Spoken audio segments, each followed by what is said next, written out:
பாட்டை கேட்டா யாருக்கு தான் ஆட தோணாது?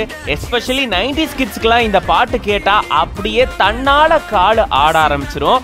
அந்த வகையில தியேட்டர்ல போக்கிரி படம் பார்க்க போன சனம் ஷெட்டி அவர்கள் பாத்தீங்கன்னா தன்னுடைய நண்பர்களோட சேர்ந்து போக்கிரி படத்துல வரக்கூடிய போக்கிரி பொங்கல் பாடலுக்கு பயங்கரமா உற்சாகமா நடனமாடி இருக்காங்க.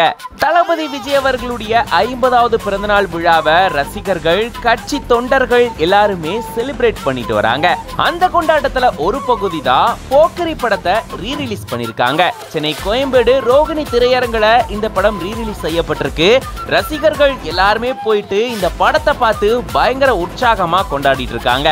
அப்படிதான் நடிகை சனம் ஷெட்டி அவர்கள் பாத்தீங்கன்னா தன்னுடைய நண்பர்களோட சேர்ந்து இந்த படத்தை பார்க்க போயிட்டு போக்கிரி பொங்கல் பாடலை கேட்டு தன்னுடைய நண்பர்களோட சேர்ந்து உற்சாகமா நடனமாடி இருக்காங்க. இவங்க இப்படி ஜாலியா போக்கிரி பொங்கல் பாடலுக்கு வைப் பண்ணக்கூடிய இந்த வீடியோ சமூக வலைதளங்கள்ல வெளியாகி வைரல் ஆயிட்டு வருது. சமீபத்துல தளபதி விஜய் அவர்களுடைய படங்கள் பாத்தீங்கன்னா ரீரிலீஸ் செய்யப்பட்டு அதுக்கு மிகுந்த வரவேற்பும் கிடைச்சிட்டு வருது. கில்லி படம் கோடிக்கணக்கில் பாத்தீங்கன்னா வசூல் செய்யப்பட்டிருந்தது, அதாவது ரீரிலீஸ்லயே. அதுக்கப்புறமா இப்ப போக்கிரி படம் எல்லாமே ரிலீஸ் செய்யப்பட்டிருக்கு. ரசிகர்கள் இத மறுபடியும் பார்த்து கொண்டாடிட்டு வராங்க. இது பத்தின உங்களோட கருத்துக்களை கமெண்ட்ஸ்ல சொல்லுங்க.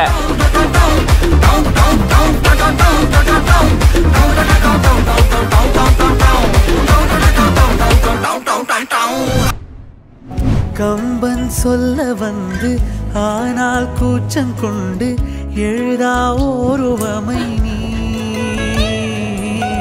வர்ணம் சேர்க்கும் போது வர்மன் போதை கொள்ள முடியா ஓவியமும் எல்லோராசிற் பங்களும் மீது காதலுறும், உயிரே இல்லாத கல் கூட காமமுறும், உன் மீது காதல் கொண்ட மானுடன் தான் என்ன ஆகுவார்?